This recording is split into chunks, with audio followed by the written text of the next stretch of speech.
టెక్కల్ నియోజకవర్గం NTR fans president ఆయన దాలిశెట్టి భాస్కర్ గారు మనకు జాయిన్ అయ్యారు జూమ్ కాల్. వారికి కూడా నమస్కారం. అలాగే మనం తర్వాత ఫోన్ ఇన్స్ కూడా కొన్ని ఎన్టీఆర్ అభిమానులు మనం తర్వాత తీసుకున్నాం. ముందు ఒకసారిగా ఈ అంశం ఏదైతే జరిగిందో చాలా కీలకంగా మారినటువంటి నేపథ్యంలో ఆడియో టేప్ చాలా కీలకంగా ఉంది. ఒకసారి పీసీఆర్ ముందుగా ఏం మాట్లాడారో ఒకసారి ఆడియో టేప్ విందాం.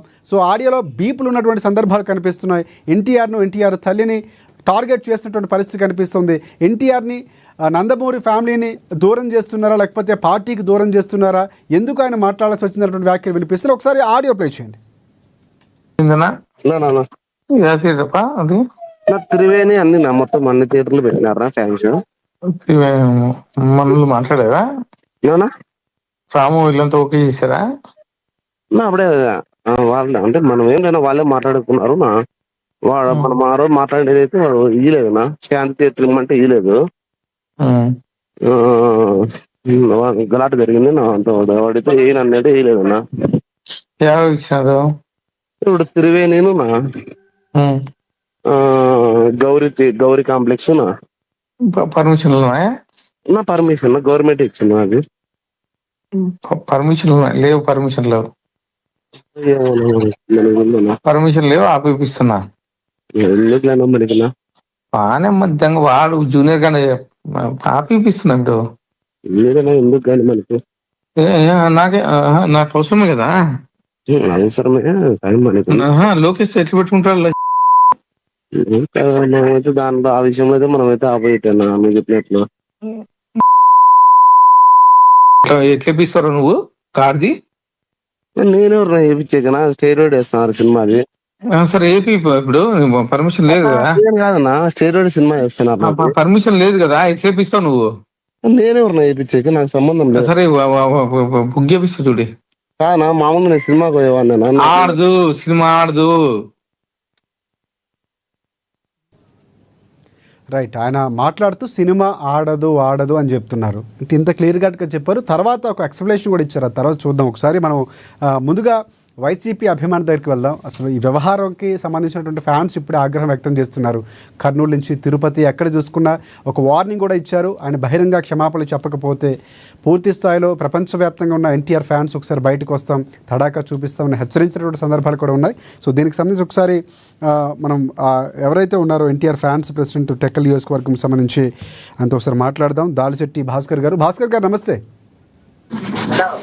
సార్. చెప్పండి సార్. సో చాలా కీలకం. ఎందుకు అసలు అంటే ఆయన మాట్లాడిన మాటల్లో వ్యతిరేకిస్తున్నటువంటి సందర్భాలు, ఫ్యాన్స్ రచ్చ చేస్తున్నటువంటి సందర్భాలు చూస్తున్నాం. కానీ నేను కాదు అని చెప్పే మరొక వివరణ కూడా ఆయన వీడియో చేశారు. సో దీంతో ఫ్యాన్స్ శాంతించరా?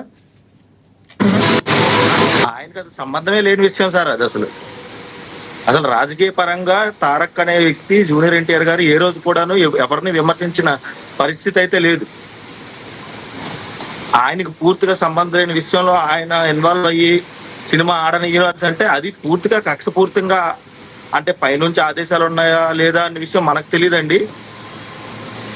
అంటే ఇప్పుడు ఎన్టీఆర్ అభిమానులు, నందమూరి ఫ్యామిలీకి సంబంధించినటువంటి అభిమానులు ఎవరైతే ఉన్నారో ఇటువైపు తెలుగుదేశం పార్టీతోనే ఉన్నారా? తెలుగుదేశం పార్టీతోనే కదండి ఉన్నారు. కానీ ఎందుకు ఇలాంటి వ్యాఖ్యలు చేయాల్సి వచ్చింది? అంటే ఎన్టీఆర్ గతంలో సినిమాల్లో ఉంటూనే ఆయన కీలకంగా వ్యాఖ్యల్ని ఆయన ఎలక్షన్ ముందు చేసుంటే బాగుండేదండి. రైట్, ఇదే వ్యాఖ్యల్ని ఎలక్షన్ ముందు చేసుంటే ఎన్టీఆర్ అభిమానులు సత్తా ఏంటో చూపించండి వాళ్ళు. ఓకే, ఈ రోజు ఎలక్షన్లు అయిపోయిన తర్వాత వాళ్ళ అవసరం తీరిపోయింది కాబట్టి ఇటువంటి మాట్లాడడం సమంజసం కాదు సార్. మేము దీన్ని తీవ్రంగా ఖండిస్తూనే ప్రతి జిల్లాలోనూ ప్రతి నియోజకవర్గంలోనూ చాలా విధాలుగా మేము ఖండిస్తున్నాం. మా పైన కూడాను మా అభిమానుల పైన కూడాను ఆల్రెడీ అనంతపురంలో ఉన్న ప్రెసిడెంట్ని పోలీసుల అధీనంలోకి తీసుకోవడం కూడా జరిగింది. అవును, ఎంత ఖండించినా సరే వాళ్ళ అవసరాలు తీరిపోయిన తర్వాత ఇలా జరిగిందేమో అనుకుంటున్నాం అండి. అంతేనే. ఇంకా ముందు ఉన్నాయి కదండి, ఇంకా పంచాయతీ ఎలక్షన్స్ ఉన్నాయి, ఎంపీటీసీ ఎలక్షన్లు ఉన్నాయి. ఎన్టీఆర్ సత్తా ఏంటి, ఎన్టీఆర్ ఫ్యాన్స్ సత్తా ఏంటి అనేది చూపించే రోజులు ముందున్నాయి సార్. రైట్ రైట్ ఒకసారి మన వైసీపీ దగ్గరికి వెళ్దాం. ఎస్ లక్ష్మణరావు గారు నమస్తే అండి.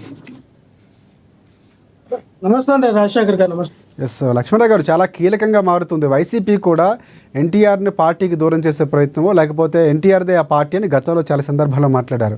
ఇప్పుడు ఈ వివరణ ఏదైతే ఇచ్చిన తర్వాత కూడా ఫ్యాన్స్ ఆగ్రహం వ్యక్తం చేస్తున్నారు. నిజంగా ఆడియో ఎమ్మెల్యేది అంటారా కాదంటారా, ఆయన ఇచ్చిన వివరణ సరైందని అంటారా? రాజశేఖర్ గారు మీకు ప్యానల్ ఉన్న పెద్దలకి అమ్మాయి శ్రీలక్ష్మికి హస్బెండ్ గారు ప్రోగ్రామ్ ఇస్తారండి. ఎస్, నమస్తే. 100% ఆ దొక్కుపాటి ప్రసాద్ గారిదే, ఎమ్మెల్యే గారిదే, అనంతపురం ఎమ్మెల్యే గారిదే.